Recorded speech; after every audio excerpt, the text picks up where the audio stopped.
V-22 operates as both a helicopter and an airplane. So in order for it to take off and land, as you can see, some of the rotors, when they're in maintenance mode or airplane mode, they're real close to the ground. So you're not able to land as an airplane fully. But what the tilting of the nacelles allows us to do is to take off vertically and land vertically, but when we get up in the air, we'll transition to an airplane and then be able to fly a heck of a lot faster than any helicopter can fly. So the transition of the nacelles turns it into an airplane. The wing becomes an airfoil at that point, and now it can fly 240 plus knots. So what that allows the Marines to do is rapid insertion and extraction of combat troops, equipment, parts, you name it, into any zone, any place around the world, deployed from ships, from the land, anywhere. So it's just a rapid insertion and extraction tool for the Marines.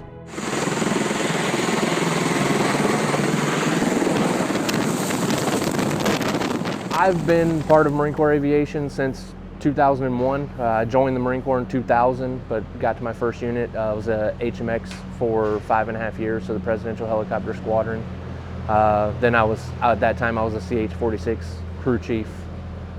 So then back in the fleet for 46s, transitioned to V-22s in 2008. So I've been on this platform since 2008. But yeah, that's what, 25 years of Marine Corps aviation. I'm the phase coordinator for the squadron here, and what these guys are doing behind us is breaking down this aircraft for a phase inspection. So every 280 hours, the aircraft goes through a phase inspection, and there's a phase cycle that includes an A, B, C, and D phase. So the aircraft behind me is on an A phase right now, so just starting into its new cycle of phases. So right now in the hangar, we've got 2 aircraft. This one over here that has been in phase maintenance for probably about a month and a half, 2 months now, going under some major structural repairs from some damage that occurred. So really not doing a lot of extra maintenance on that, but this is one of our newest ones to go through the phase cycle. We brought this aircraft in about a week and a half ago. As you can see, we've got left hub already off, torn down, waiting on replacement parts and stuff to rebuild this one. The Marines and contractors work together here in the phase department, so I'm the coordinator for this evolution of maintenance down here. But these guys just work together hand in hand. But if you want to check out kind of the phase area, so they have supplied us with these wonderful stands that they get to work on, make it access to the aircraft easier, so we don't have to use ladders and stuff to climb up and down on the aircraft. But it just makes it easier to tear the plane apart, kind of put everything back together in a timely fashion. And then once we get done, the aircraft will go back out to the flight line out there and run a functional check flight. Once everything's put back together, and once the functional check flight's complete, then that aircraft goes back into service for the squadron. Here at 204, they're the training squadron for the V-22 program. We've trained the Japanese, the Navy, the Marines. We have Air Force training here. Some of the Army has come through here for training.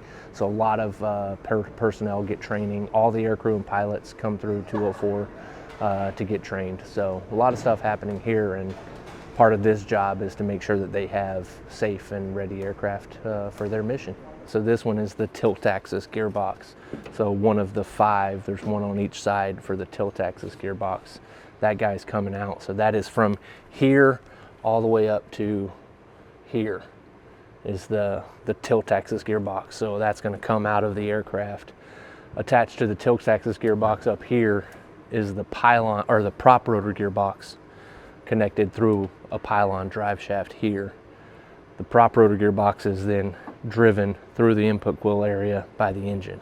So engine drives prop box drives tag box goes through interconnecting drive shafts, connecting to the mid-wing gearbox, which is in the middle of the aircraft, and all of them are connected to the other side, prop box, tag box, engine, and everything. So everything is connected together through mechanical interconnected drive shafts.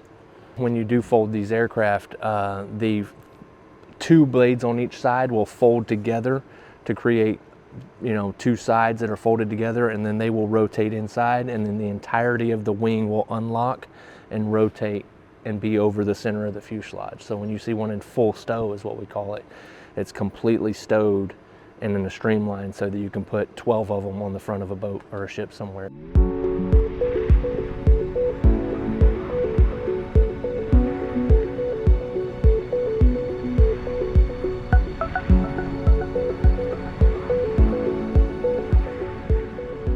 You can see like this area of the mat here is kind of all of 204s.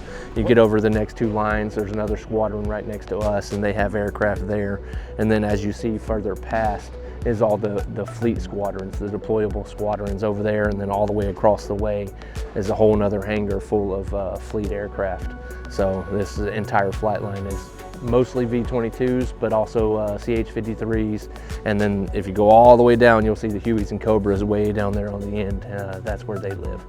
As far as, you know, we'll call it the air combat element. The ACE is an air combat element which works with the ground combat element when you're deployed, especially on ships and stuff like that. You work hand in hand with the ground guys.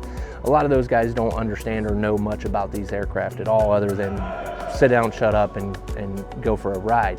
I think the importance to be able to work together is them understanding, you know, how serious we take this job and how important our own lives, much less their lives, are while we're in the air.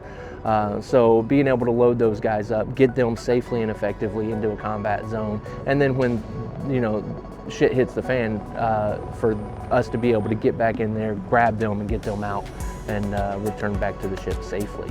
So I think the hand-in-hand work that goes together with the air combat element and the ground combat element, or, you know, the logistics team or anything, is kind of a huge part of what we do as Marines, is to be able to bring the ground and the air together to effectively complete the mission.